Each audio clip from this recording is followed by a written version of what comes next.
உங்களுக்கு ப்ரைவேட்டாக இருக்கக்கூடிய வீடியோஸ் அண்ட் ஆடியோஸை யாருக்கும் தெரியாமல் மறைச்சி வைக்கணுமா? ஸோ இது மாதிரி நீங்கள் மறைச்சி வைக்கிறதுக்காக ஏகப்பட்ட ஆப்ஸை யூஸ் பண்ணிட்டு இருக்கீங்களா? ஸோ இனி அதெல்லாம் தேவையே இல்லைங்க. எந்த ஒரு ஆப்புமே பயன்படுத்தாமல் நம்மளுடைய ஃபைல்ஸ் எல்லாத்தையுமே எப்படி மறைய வைக்கிறது அப்படின்றத இன்றைக்கான வீடியோவில் பார்க்க போகிறோம். பிசி வச்சிருக்க எல்லாருமே நம்ம வீடியோ ஃபுல்லாக பார்த்துக்கோங்க.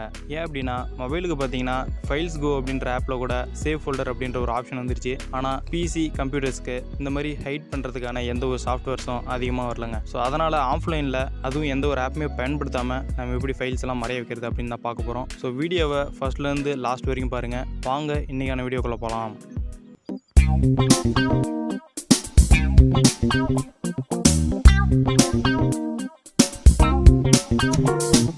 ஃபஸ்ட்டு நம்ம எந்த இடத்துல இருக்கக்கூடிய ஃபைலை மறைய வைக்கணுமோ அதுக்கான லொக்கேஷனுக்குள்ளே போய்க்கோங்க.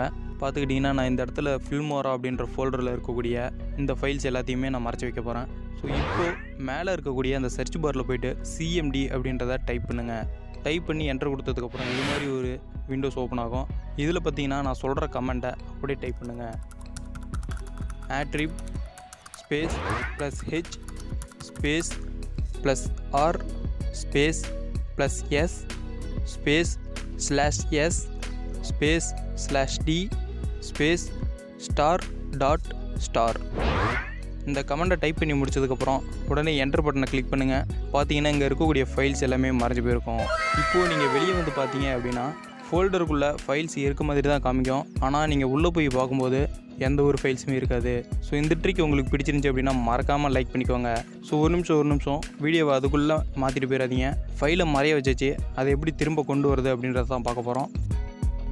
ஸோ இப்போ பார்த்தீங்கன்னா இந்த இடத்துல திஸ் ஃபோல்டர் இஸ் எம்டி அப்படின்றது வந்துருச்சு. அடுத்ததாக பார்த்தீங்கன்னா இப்போ மறைஞ்சு போன ஃபைல்ஸ் எல்லாத்தையுமே எப்படி கொண்டு வருது அப்படின்றத பார்க்க போகிறோம். திரும்ப அதே மாதிரி மேலே இருக்க சர்ச் பாரில் போயிட்டு சிஎம்டி அப்படின்றத டைப் பண்ணுங்கள். நான் சொல்லக்கூடிய கமெண்ட்டை அப்படியே டைப் பண்ணுங்கள்.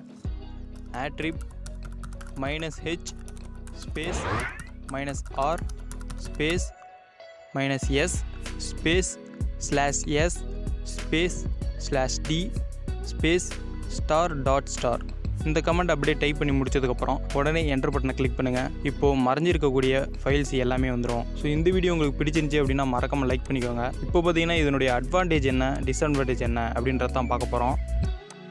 ஃபஸ்ட்டு இந்த ட்ரிக்கினுடைய அட்வான்டேஜ் என்ன அப்படின்றத பார்த்தலாம். இதை பார்த்தீங்கன்னா நீங்கள் எத்தனை நாள் வேணாலும் இந்த ஃபைல்ஸை மறைய வைக்கலாம். ஸோ எந்த ஃபைல்ஸ் வேணாலும் ஆப்கே, வீடியோஸ், ஆடியோஸ் மற்றும் சாஃப்ட்வேர்ஸ் எதை வேணாலும் நீங்கள் மறைய வச்சுக்கலாம். அடுத்ததாக டிஸ்அட்வான்டேஜஸ் என்ன அப்படின்னு பார்த்தீங்கன்னா நீங்கள் மறைய வைக்கக்கூடிய ஃபைலுடைய லொக்கேஷனை மறக்கக்கூடாது. ஸோ அப்படி மறந்துட்டீங்க அப்படின்னா அதுக்கு நிர்வாகம் பொறுப்பல்ல. இப்போ நீங்கள் ஃபைல் லொக்கேஷனை மறந்துட்டீங்க அப்படின்னா கண்டிப்பாக நீங்கள் கமெண்ட்டை டைப் பண்ணும்போது அது கண்டிப்பாக ரெக்கவர் ஆகாது. ஸோ சரியான ஃபைல் லொக்கேஷனில் போடும்போது தான் ஃபைல்ஸ் ரெக்கவர் ஆகும். ஸோ பார்த்து உஷாராக இருந்துக்கோங்க. ஸோ இந்த வீடியோ உங்களுக்கு பிடிச்சிருந்துச்சி அப்படின்னா மறக்காமல் லைக் பண்ணிக்கோங்க. இதே மாதிரி உங்களுக்கு சிம்பிள் ட்ரிக்ஸ் வீடியோஸ் வேணும் அப்படின்னா மறக்காமல் நம்ம சேனலை சப்ஸ்கிரைப் பண்ணி வச்சுக்கோங்க.